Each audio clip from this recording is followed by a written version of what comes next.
Recording in progress. Good afternoon, everyone. Welcome to AML webinar which is solely arranged by IFA and for the local members of IFA. A lot of attendees have already joined it. Meanwhile, we will just wait for a few minutes to, for everyone to join. And once we are ready, I will kick start. Good afternoon. Good afternoon. I can see a lot of names which I'm familiar with. Thank you so much, everyone, for joining. And good afternoon, Asif.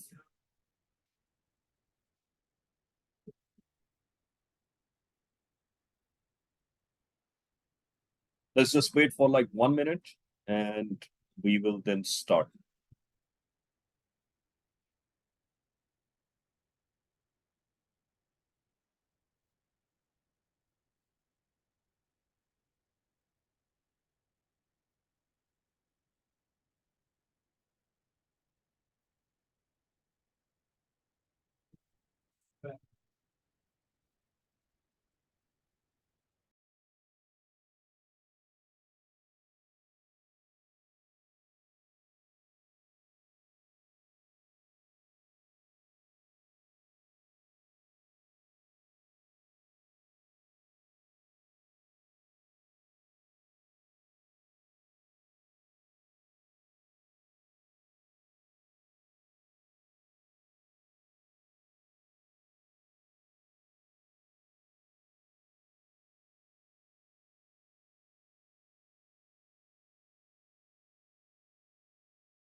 Hi, everyone. I hope everyone can see the screen now. I've shared my slides already. And I'm also, if somebody can please confirm me if I'm audible. We have been facing some trouble, for internet since morning. So I just trying to, make sure that everyone can hear me properly.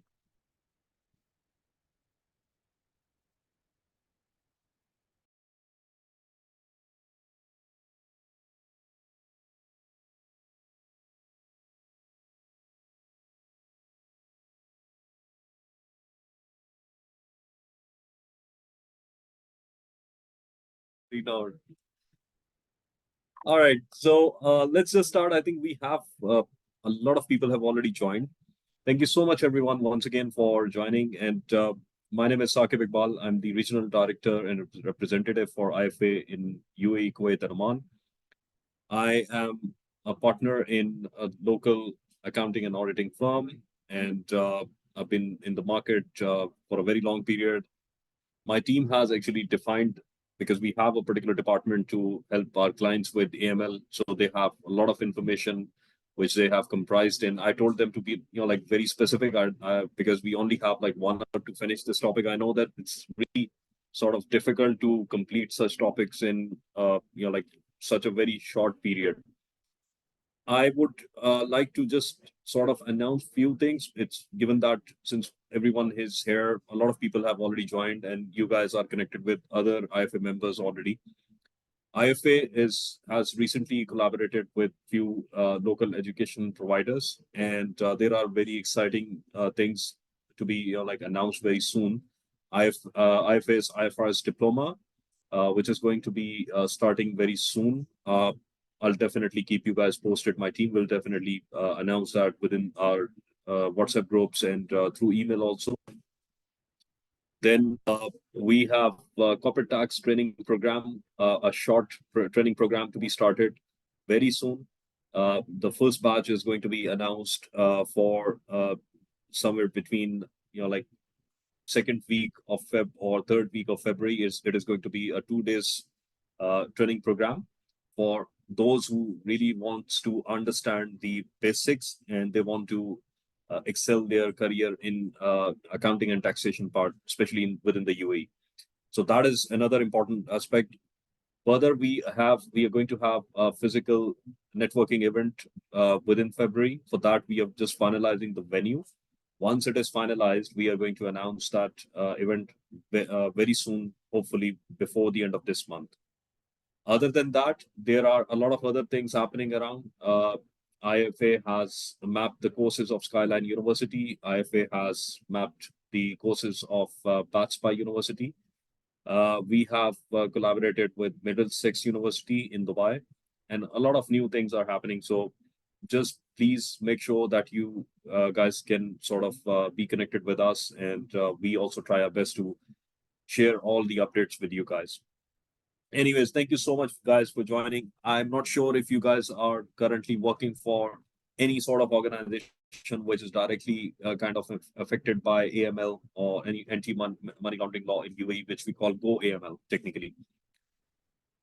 I had asked my team to design the slides in a brief way, because we know that a lot of people ask questions about AML. Okay, what AML is or what Go AML is. So I told them to just like highlight the questions, and so that we can just answer those questions and quickly, and most of the stuff can be covered as quickly as possible. I remember when it was kind of announced that few particular sectors technically has to register for AML or Go AML in UAE, and I remember that time it was like kind of a lot of discussion started, and people were asking each other that what we have to do, where to register, how to register, what is compliance officer, what person can be the compliance officer, or the other person. Like a lot of questions were there, and then gradually it started to settle down. I understand a lot of people have already registered. Some people have, when they are getting the new licenses, they still have these kind of questions. I would actually start with the first slide to, kind of explain you a few things. If you can see, there is a first question. We normally kind of get this a lot, that what legislation actually governs the anti-money laundering efforts in UAE. So the clear answer to this is the primary legislation governing AML efforts in the UAE is a federal decree law, which was kind of issued in 2018 on anti-money laundering and combating with the financing of terrorism. Now, this is called AML CFT law, and this was the decree law in relation to the AML, which was issued in 2018. Now, which regulatory authority? Now, the next question is normally that who actually regulates this whole scenario? For example, for taxation, we have Federal Tax Authority. For other stuff like licensing, we have the Dubai Economic Department, or like multiple other authorities are there.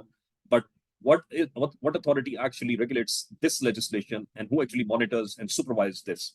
So for that, UAE has actually established different bodies, of course, but I would actually say Financial Intelligence Unit, that is the first one, that is directly regulated by the UAE Central Bank. And they actually monitor financial transactions. They investigate the suspicious activities.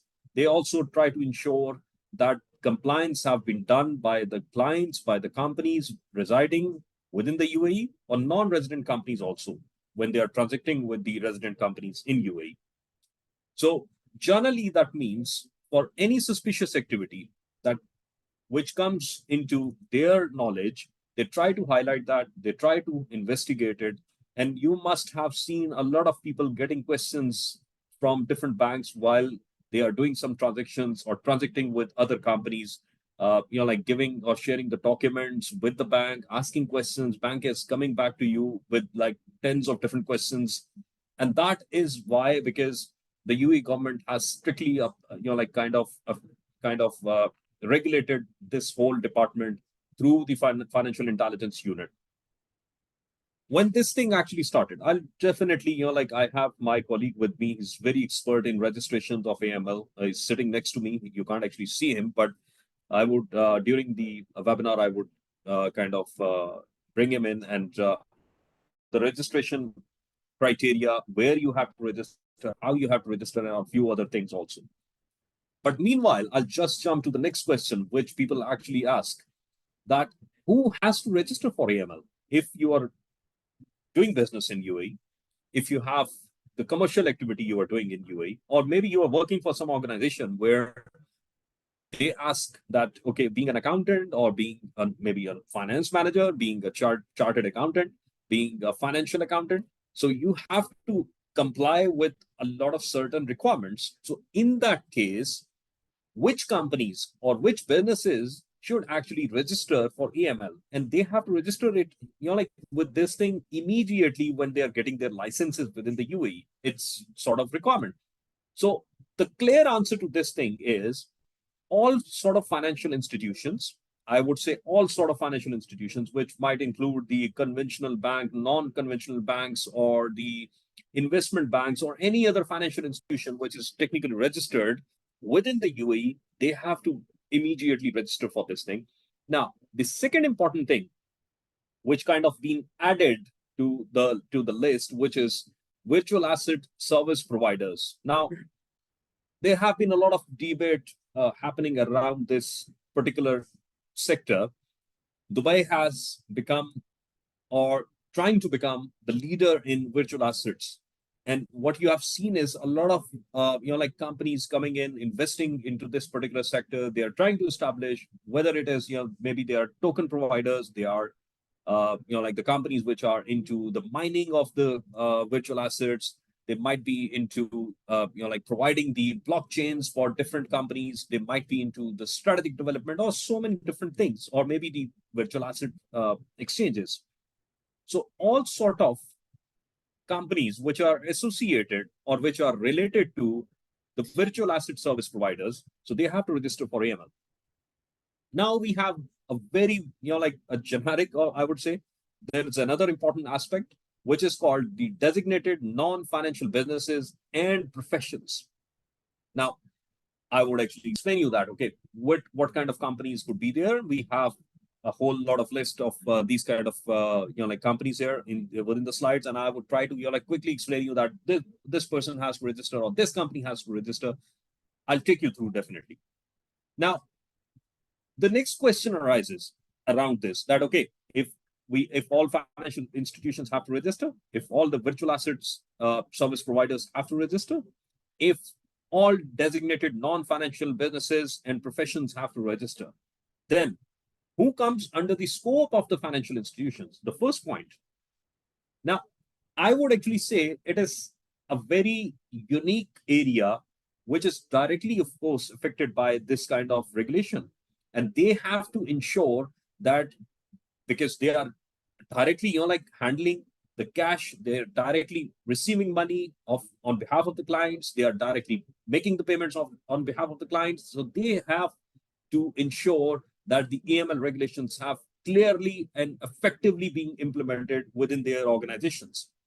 Now, if I would say that what company comes under the financial institution side, so there is the one who actually receive deposits or any other sort of funds. They provide credit facilities to other clients, the private banking facilities or services providers, securities, finance and finance leasing, currency exchange, and money transfers. Again, it's a very important area. You would see a lot of currency exchange businesses within the market. They are directly comes under the regulation of AML. Stored value service, electronic payments for retail and digital cash, the stored value service, for example, which are directly associated with the MasterCard, Visa, or anything like that. Preparing and marketing financial activities. If any company which is directly associated with preparing and marketing of the financial activities, that also comes under that. If any company which does or perform any sort of insurance transactions, they are also covered under this financial institution criteria. I would take a one, like half of a minute to stay back, and I would actually ask all of the attendees, because I can see that a lot of people have joined. I'm really excited about, like to see a lot of people have joined. And this gives me a lot of energy. If you have any question related to this thing, so please do ask me. I'm open to answer these questions. I can see there are a few question and answers, which are,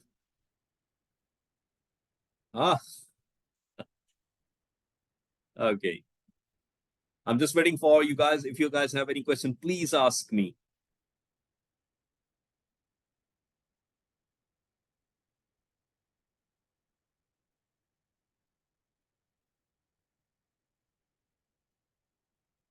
All right. Okay, I have first question.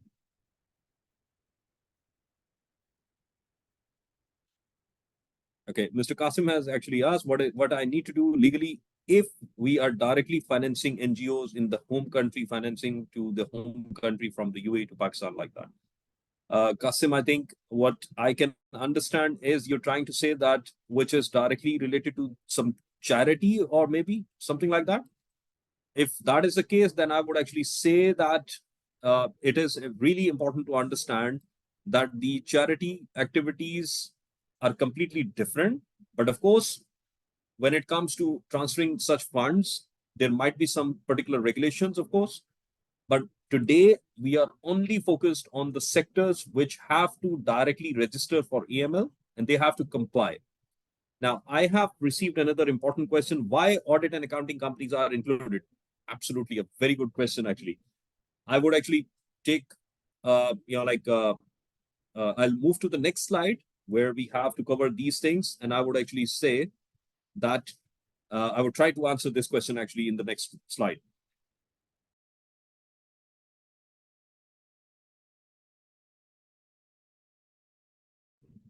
All right, so I'll move to the next slide. Actually, it's very important to understand. If you guys can go back, I'm just showing you again this DNFBPs. What are these sort of companies which are directly affected? And what are these companies? A real estate agency which carries out transactions with other persons that involve the acquiring or disposing of or real estate property. Any company which is directly involved and they are carrying out transactions with other persons that involve the like buying of a property or selling of the property. Second, a dealer in precious metals or precious stones. Anyone who's into the business of selling gold, maybe into the jewelry business, or maybe into the uh, you know diamonds or precious stones, so they have to register. A dealer in any saleable item of a price equal or greater than $15,000. I've been told that the actual or maybe approximate value of $15,000 is 55,000 dirhams approximately. So anything which is more than this value, and especially if it is in cash, that has to be, of course, reported according to the law.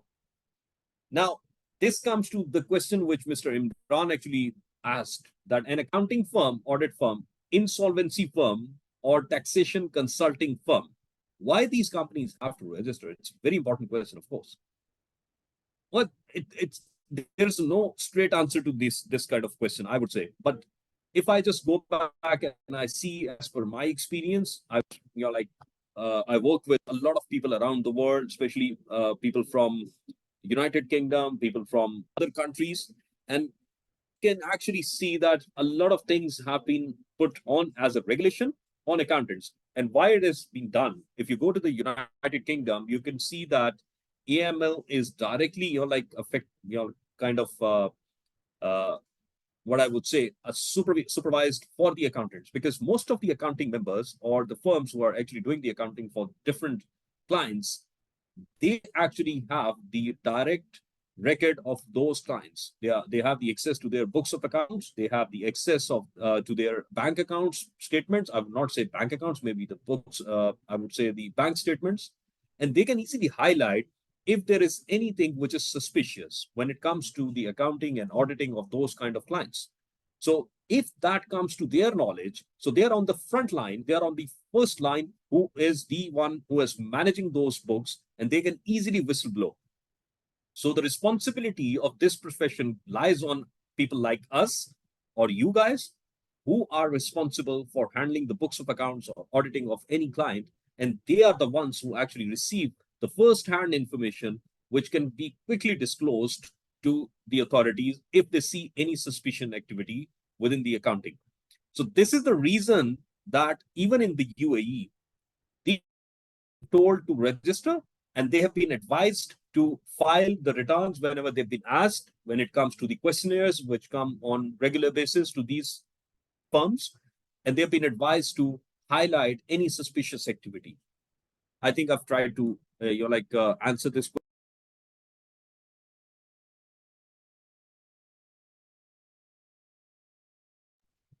Anyways, so let's move to the next part. A law firm, notary firm, or other independent legal business. Now, I would actually say not even the law firm, I would say, because when it comes to law businesses, which are into the business of handling the contracts, maybe they are into the legal consulting side, they are established law firms where they have the lawyers into their business and they are representing different clients, so they also come as the profession which has to register and highlight those kind of transactions which they actually feel like there are suspicions of any sort of transactions. Another very important area, by the way, which is called a company service provider that prepares for or is involved in the provision of any of the following services. When I say, I think I have a few more questions, right? Okay, so I have a very quick question from Mr. Azhar. Should be registered if the parent company is in KSA, of course, even if it does not have anything to do with the parent company. If the owners are residing within the UAE or outside the UAE, if the transactions have been done within the UAE and they have the commercial business or registered business, so they have to comply with the rules and regulations of AML. How do okay? I would just quickly say okay. How do deal if one client has involved in money laundering and he also accepted guilty court, but court only put fine due to human rights because he has disabled child, which measures are being. Mujahid, I think what I understand, and I try to answer. If I try to answer this question, I would actually suggest, not suggest, actually, it's my opinion that whenever you have to highlight the kind of activities of your clients, so you are responsible to highlight. You're responsible to whistleblow, and this is, you should not stay back. Immediately, whenever you feel like if there is any suspicious activity, you have to immediately highlight to the authorities. And this is why the accounting firms are actually being asked to register. If you are the one in the accounting or maybe into the real estate, then you have to actually highlight. And what you need to actually do is what I say, that you have to immediately stop doing business with such kind of companies or individuals, and you have to immediately highlight it. Don't actually wait for these kind of things. All right. So Sayyid Imran actually has asked, real estate agents are included in this, but developers are not included. Exactly, because why developers are not included? I think we had a lot of discussion around this a few months ago. We had like few clients and they were into the real estate development. Few people told them that they have to register, but according to the law, they should not register technically. Why? Because the development person is actually just developing it, and they are there to just to develop the property, and that's it. Maybe if you are into buying and selling, and you are trying to like support a transaction between, as a broker, maybe real estate broker, and you're trying to support a transaction where you have on one side a buyer of a property, on one side you have a seller of a property, and you're trying to like bring both parties together and getting your commission out of it, and then you see during the transaction that there is something which is important and you have to highlight to the authority. Maybe this person is actually bringing the cash, paying in cash, or the money or the source of income is not being disclosed properly, or you do not, and they are not sharing the information with you, or they are not giving you the right information which you actually are bound to sort of have with you as a company which is registered under Go AML. So of course you have to highlight it immediately. Okay, so the company service provider. What kind of companies are these? Actually, there are few things which I would actually sort of highlight below. Generally, which companies are sort of directly associated with the corporate services business, like forming the licenses on behalf of different people outside the UAE, within the UAE. They are helping and supporting the companies to establish businesses in UAE, or multiple other type of sort of services they are trying to provide as a corporate service provider. This could actually include few. I would actually highlight it. It's already there. Acting as a formation agent of legal persons or legal arrangements, that I've already explained. Acting as or arranging for another person to act as a director, or secretary of a company, a partner of a partnership, or a similar position in relation to other legal persons or legal arrangements. So if you or your company is sort of trying to help other companies to actually establish or to fill up all these kind of positions, and you are acting on their behalf as director in their company, as secretary of that company, as a partner of a partnership, so of course you become a corporate service provider and you have to register. Providing a registered office, business address or accommodation, correspondence or administrative address for a company, a partnership, or any other legal person or legal arrangement. So even if you are providing this kind of service to any sort of company, so then you have to register for GoAML. Acting as a trustee of an express trust or performing the equivalent function for another form of legal arrangement, still you have to register for GoAML. Acting as a nominee shareholder for another person. When it comes to, like acting on someone else's behalf as agent, as the, like as a person to reflect those activities and taking the control of different sort of activities in your hand, and you're like representing someone, that becomes a corporate service provider. So you have to register for GoAML.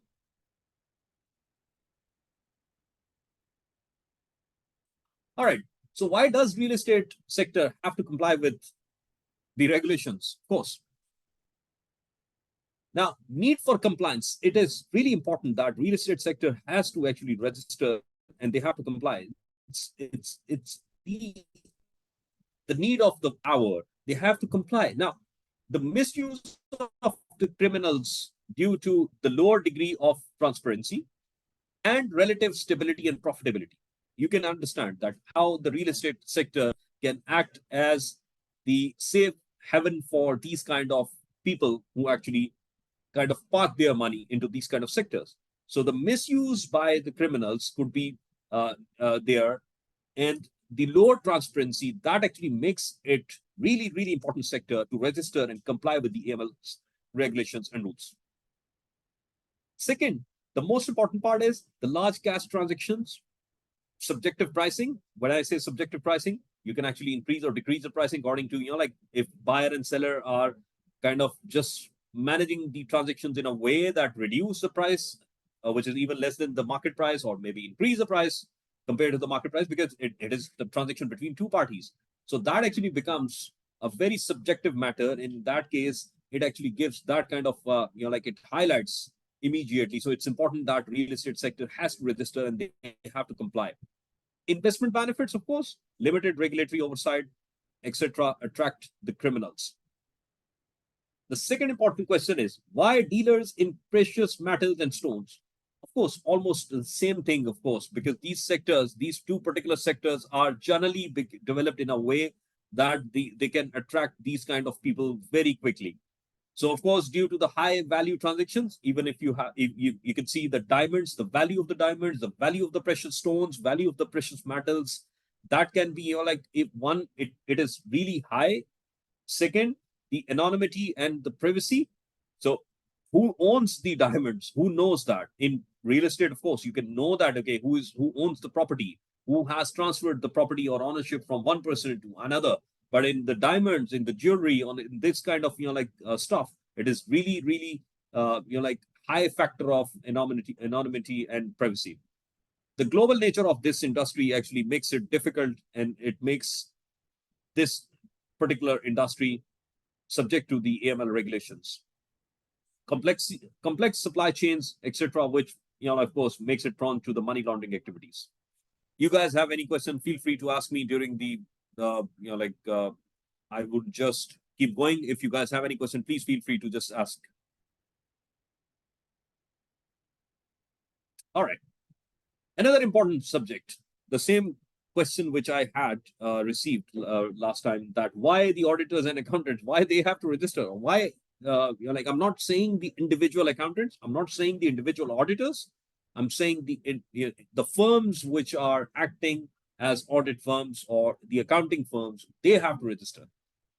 One, of course, they are able to identify the AML and CFT weaknesses, which is very important, and any sort of transactions, and they can easily detect the suspicious activities within their clients, within the overall structure of their clients. They can easily know that, okay, they can easily identify any suspicious activity given their role in examining the accounts, books, control processes, governance structure.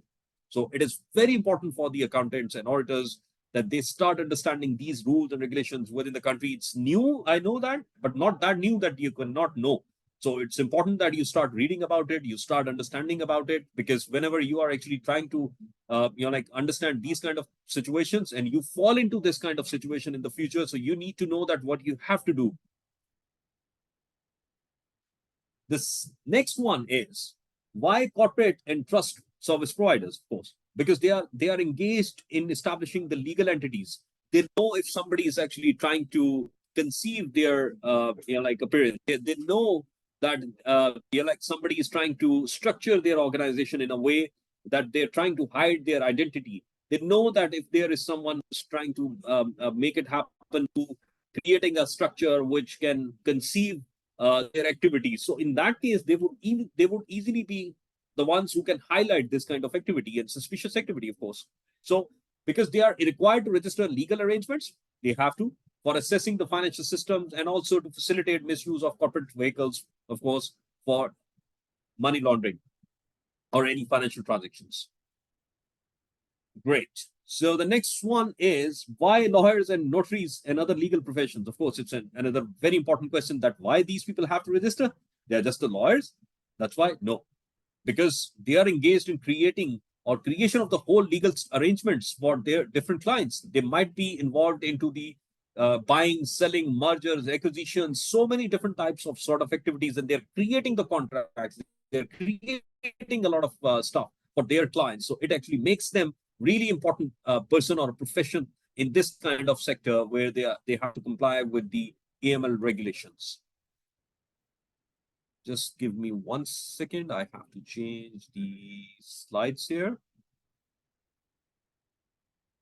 Right.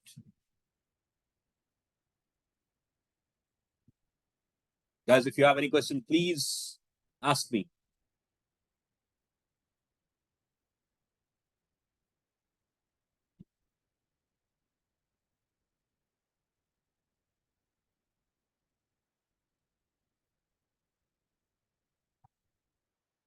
Okay, so I'm just gonna share the new slides. Correct. This is the one.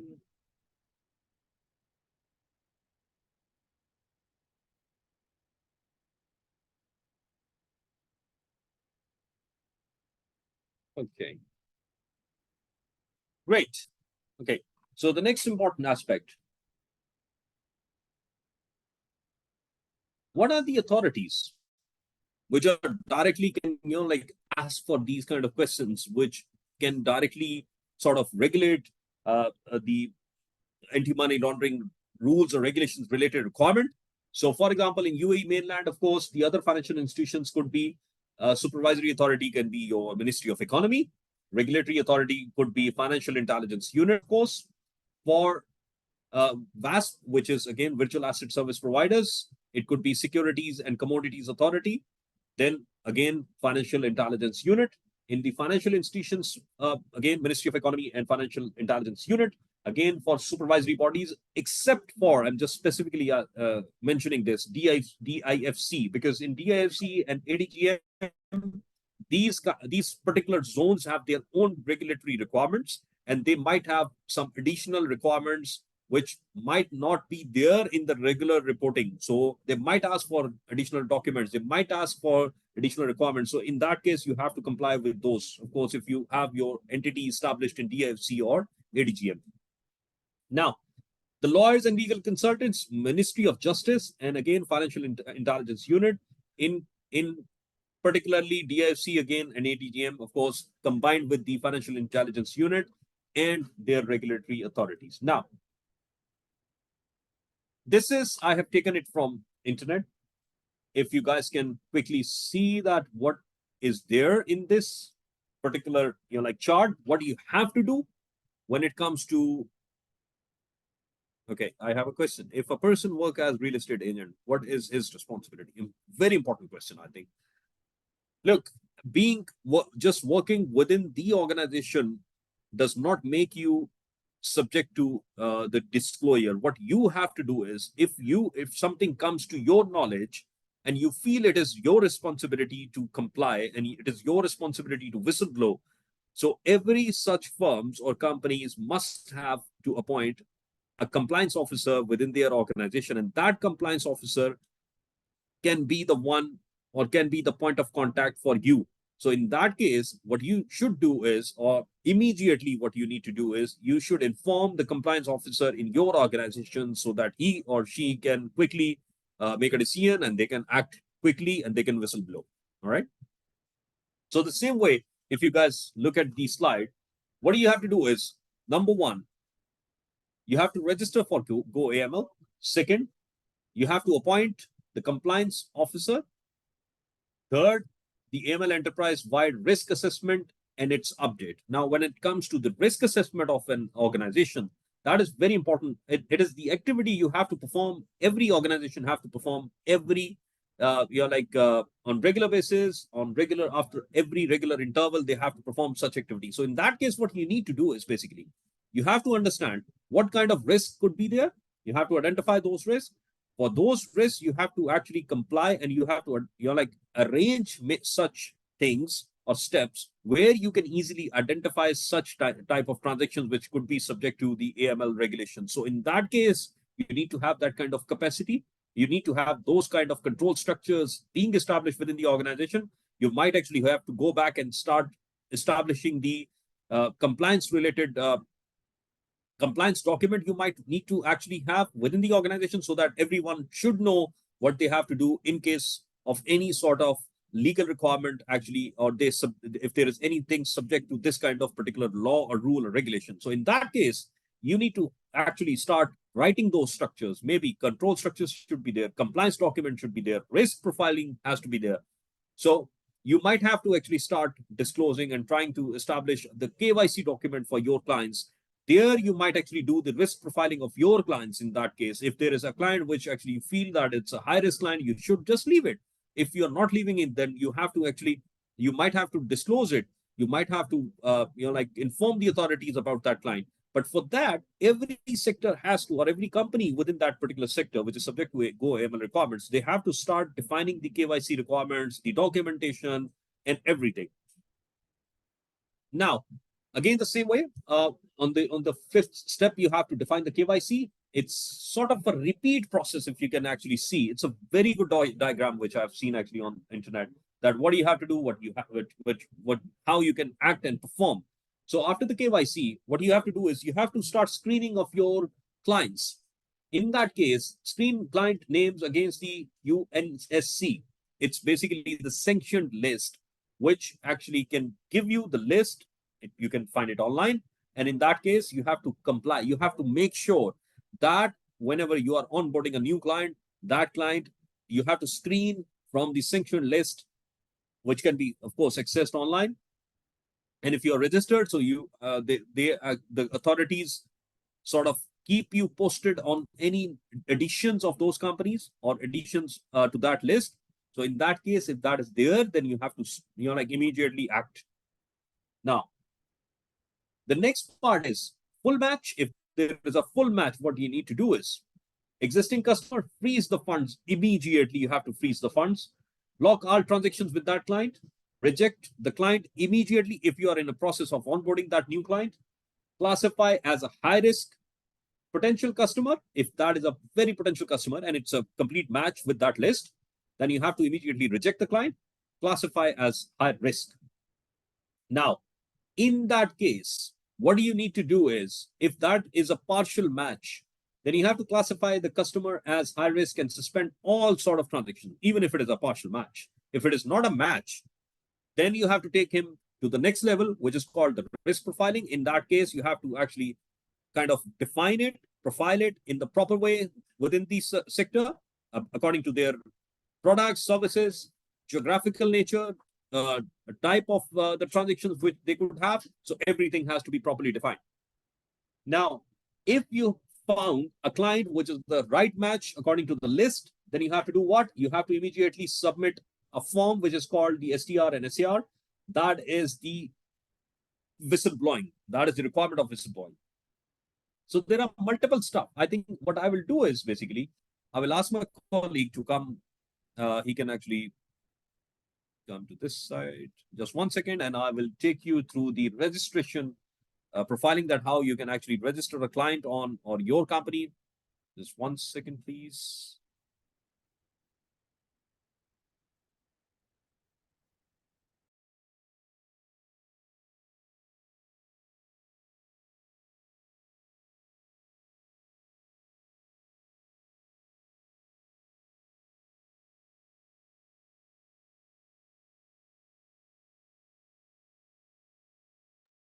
So I'm going to actually share another screen, which is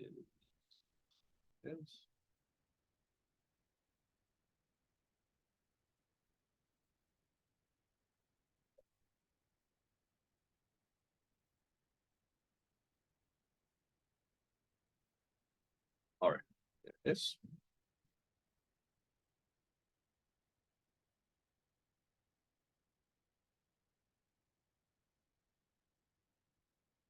So this is the portal where every company needs to register for AML.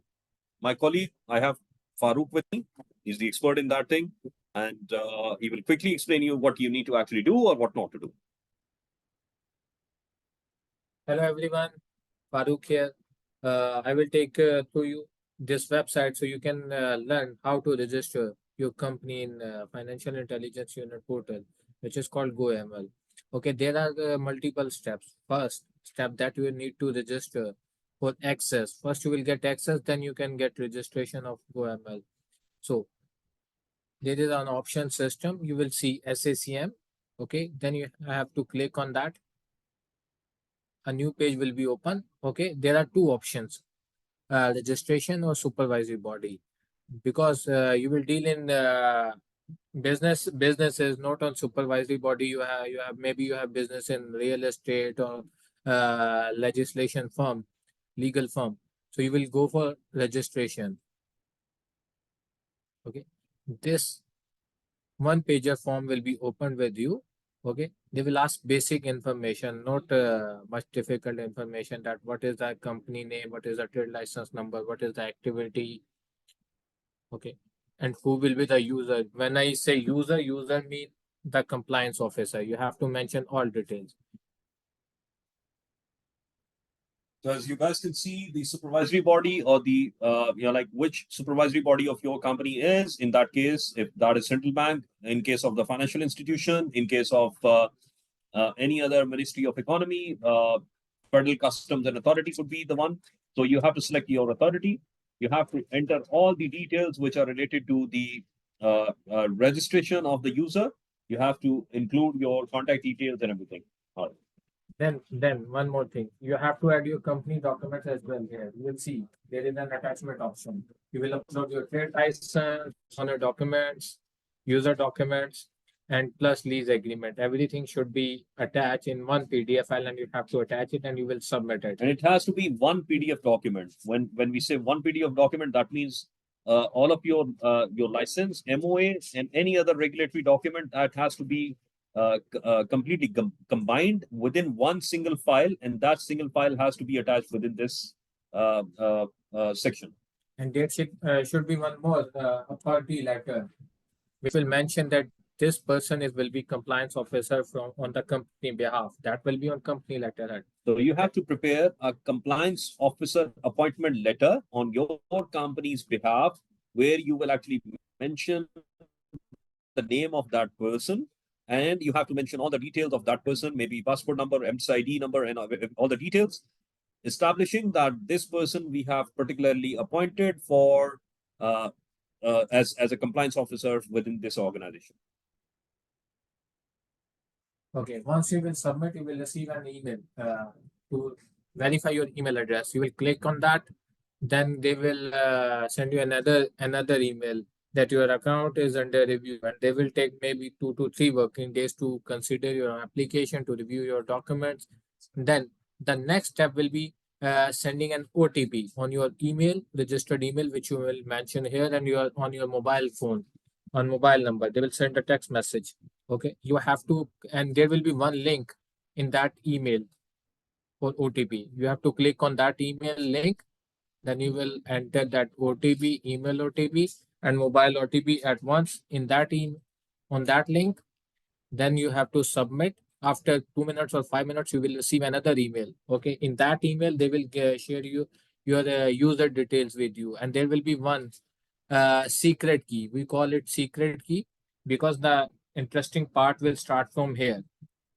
That GoAML portal is linked with Google Authenticator. If you want to register, you need to install Google Authenticator application in your mobile phone. That is available in iOS and Android. You will download it. You will receive your secret key in this email. You will add this key in that Google Authenticator.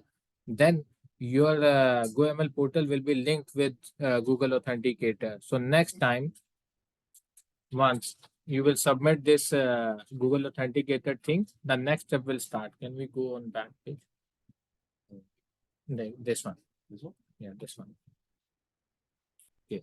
So your access registration process will be complete. The next step will start. That is registration for GoML.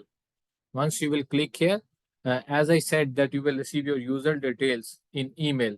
You will mention your username here, and you will mention OTP from Google Authenticator here. Okay. Once you will sign it, again, there will be a page for registration. Okay. You have to register. You will see the same form which I show you earlier in the access page. It will be like that. You have to complete all information there, your company name, your user details, your office address, and you have to again attach that documents in that form. Okay, and then you will submit that application. Within a day or 2 days. You will receive a confirmation from GoML that your account is registered now, and you can use your portal to report any suspicious activity.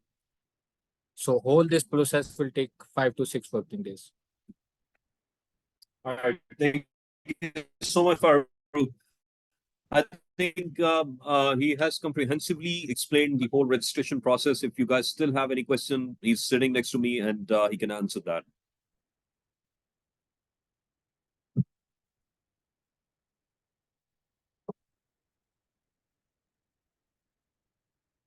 Any other question?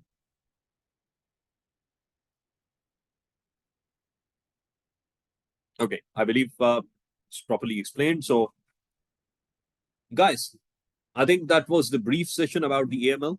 There are few important. I think we have a question. Can you please? Yes, you can actually have the recording. That must be sent by the IFA team from UK. I think it's already sort of recorded, and it can be shared, of course, with you guys if you guys have, of course, registered. So you will receive that. Any other question you guys have related to this? So next session, we are going to arrange it is going to be a live session.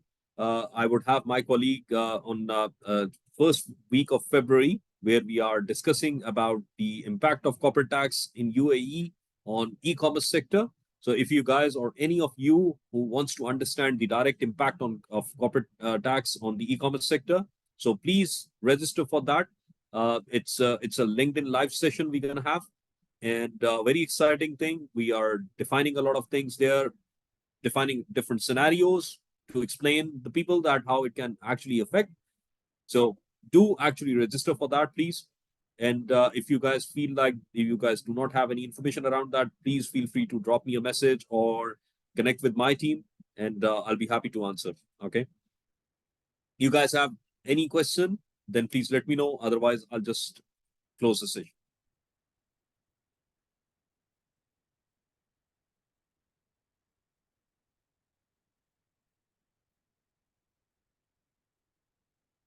Wonderful. I think we had wonderful participation today, and I'm really excited. Got excited, of course, and a lot of people have joined. Thank you so much, guys, for joining this session. I hope that it must have added a lot of new things to your knowledge.